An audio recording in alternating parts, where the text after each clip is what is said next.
Pero ang itinatanong din ng iba, Sen, ay ano ba yung ipinail na reply ng Vice President? Kasi Answer ang tawag doon. Answer, yung ad. Ang reply, yung sa prosecution. Okay, yung answer okay. ay yung Answer ad cautelam. ad cautelam. Ano ba yung Oo. ad cautelam? Latin words yan. Mga Latin yan eh. Parang masarap kainin eh. Pag sinabi kasi sa yung mga abogado, pag gumamit ng ad cautelam, Opo. minsan eh, may mahaba pang ano yan eh. May mahabang answer ex abundante ad cautelam. Ganun pa eh. Ito may shortcut yan. Ibig lang sabihin, sinasagot kita na merong babala. Ba may babala? Ba, may warning pa, Ibig no? sabihin, yung gusto kong maintindihan mo na kaya kung bakit kong sinagot ng ganito. Okay, okay. Kamukha nung kanyang ginawa, kaya niya sinabing ad cautelam, kahit na sumasagot ako sa iyo, hindi ko itinatanggi na, hindi ko kinikilala pa rin na may jurisdiction pa rin ang impeachment court. Kasi baka akalain nila, sumagot ka na eh. Di inaamin mo yung jurisdiction. Hindi kaya nga ad cautelam. Yun ang ano. May pasubali. Yung pala ibig sabihin. Meron siyang itinitirang ano, hindi ko, sasagot ako, pero hindi ko kinikilala. Yun ang ad cautelam. Ayun. Di ba? So bagamat sumagot siya, hindi naman ibig Sa sabihin mga tweet, pag sinagot ko kanya, parang hindi ko dinideny. May denial ako dyan. Kaya meron siyang tinatawag na affirmative defenses. Meron siyang affirmative allegations, meron siyang affirmative defenses. Dito sa kanyang sinabi, may tatlo akong nakita. Sabi niya, itong pang-apat na impeachment na i-file ninyo, it is void ab initio. Sabi niya, yun ang una niyang ground. Opo. Kasi sabi niya, kaya void ab initio, you violated the 1-year ban rule. Di ba? Yung pinag-uusapan natin. Opo, ng impeachment. Kailangan nating inuli. Bakit nila pinipilit na talagang yung pang-apat ay parang wala ng silbi? Sapagkat meron silang ipinail na unang tatlo. Yes. December 2, 2024, nag-file ng impeachment Opo. complaint. Ito verified ha. Opo, tsaka may endorser yan. Walang depekto, in-endorse. Opo. Sana man lang, kaya naman hindi namin ginalaw, walang nag-endorse eh. Kasi yung unang complaint, ang nag-file isang karaniwang mamamayan.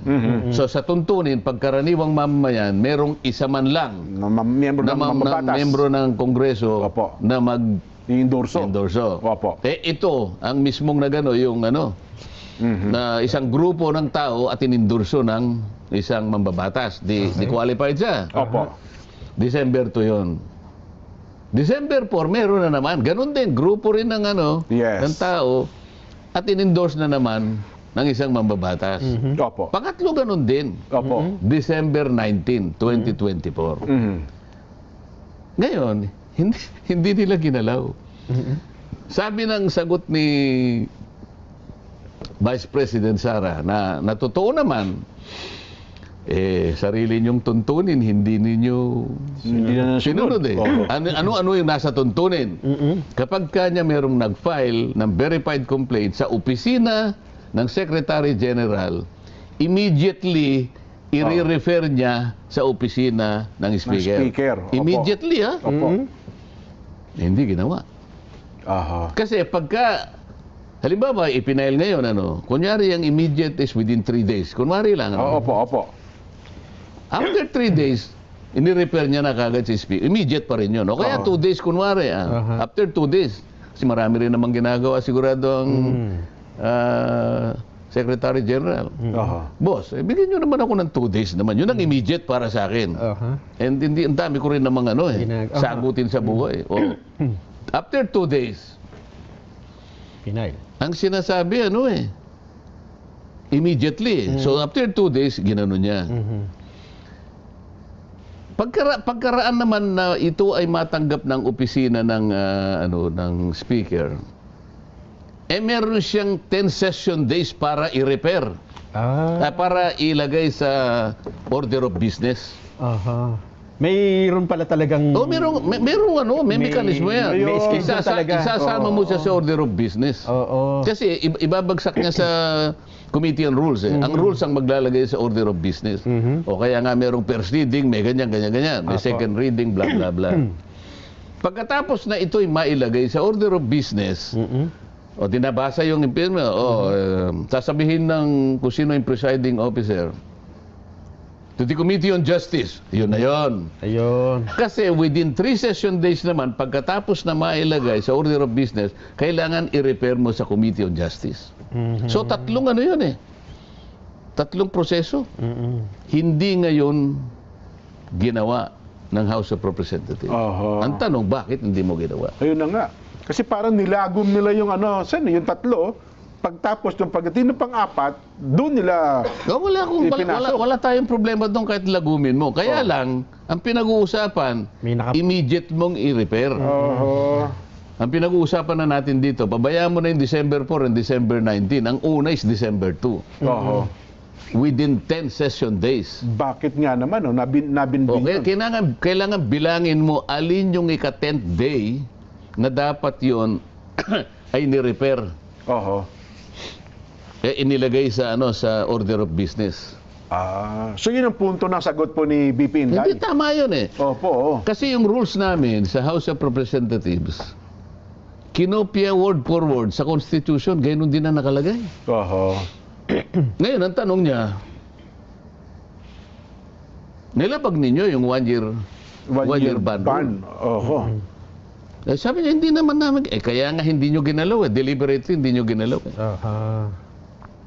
Oo nga, no? Pagkatapos nung maglagay sila, February 5, 2025, ang sinasabi ng batas nga, ng saligang batas, 1 impeachment per year. Ito yung 1 year ban rule.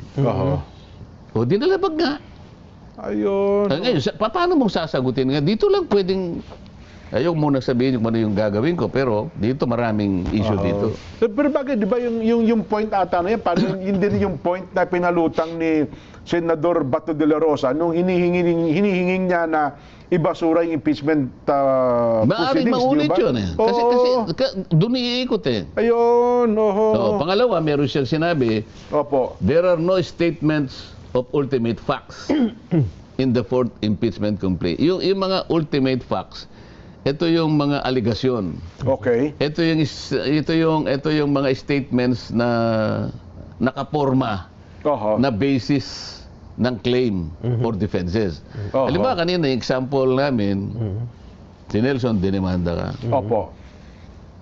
Yung aligasyon, yun ang ultimate facts eh.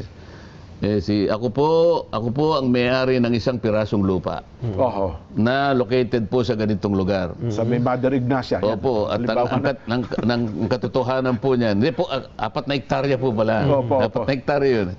Ako po ay may-ari ng 4 na hektarya. Lupa. Diyan po sa Mother Ignacia. Esguerra Avenue. Sapagkat yan po ay pinag-iwanan na po ng naitumba na network, halimbawa lang. Sige po. Ang katibayan po akong may-ari, kalakip po nito yung ebidensya. Ayun. Pangalawang ito yung statements eh. Bigla naman pong nanghimasok kanya yung Jenso Barjaga. Bigla na lang nagtayo ng kubo doon. Ito po yung litrato, naglagay po siya ng kubo, nagtatanim pa po siya ng kung ano-anong mga high value crops. Alam naman po hindi pwedeng mabuhay dyan dahil simento na po yung nandyan eh. Di ba? Ito po yung litrato ng mga ganyan. Ngayon po, ako po ay sinabihan ko po siya na umalis ka dyan. Ito po yung demand letter ko, annex ba. Ito yung mga facts. Ayun. Wala naman nakalagay na ganyan. Ano sasagutin ko sa inyo, sabi niya. Ayun. Ang nakalagay dyan, puro conclusion of law and conclusion of facts. Na sinasabi nyo, sinabi ko na, ganito. Ang sinabi ko, papatayin, pagka ako'y napatay, papatayin ko kayo. Nasaan yung mga, di ba?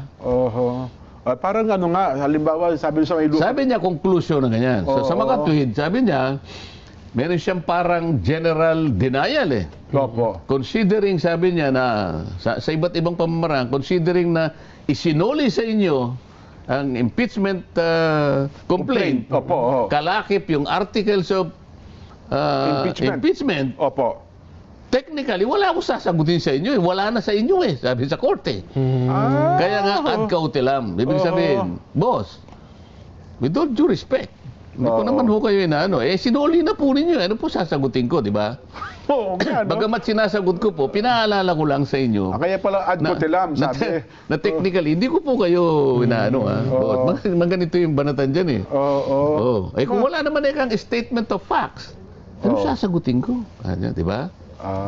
Maganyan labanan eh. Pangatlo, sabi niya, being laden with conclusion of facts and law. Kasi mga conclusion lang eh. Wala yung ultimate. Okay, opo. Di ba? Deport impeachment complaint is a clear abuse of impeachment process. Isang malinaw na paglabagan niya sa proseso ng impeachment. Opo. Kasi ang impeachment malinaw naman eh. Wala naman kayong nilalagay. Inaakusahin ninyo ko, wala naman kayong statement of facts na kung saan nyo Opo. Ang isa pa rito, nagpunta siya sa Korte Suprema. Sinabi niya na ito bago pa siya sumagot eh. Opo. Ngayon, hindi ko malaman kung mauuna ang Korte Suprema kasi may nalalaman naman akong jurisprudence. Kung minsan ang Korte Suprema, sabi niya, hindi muna sila yung mauna kasi sila yung sasalig ang batas yung igalang impeachment natin court. yung kanilang kapangyarihan. Igalang natin yun. Sila lamang, sabi niya, ang merong karapatan to hear and decide cases of impeachment. Sa ibang pagkakataon naman kasi, nangunguna naman ng ano. Kaya dito, malaman natin, uunahan mo ba o magpapahuli ka? Kasi parang tahimik ang Korte Suprema ngayon. Usap-usapin na yan, Sen. Yun muna. Yun muna. Kasi kasali na ako dun sa ano eh. Para hindi nila tayo kung ano man yung... Oo nga po. Di ba? So, yun ang aabangan pala natin, Sen. Ang abangan mo si Ombudsman. Ayun pa, yung pa isa.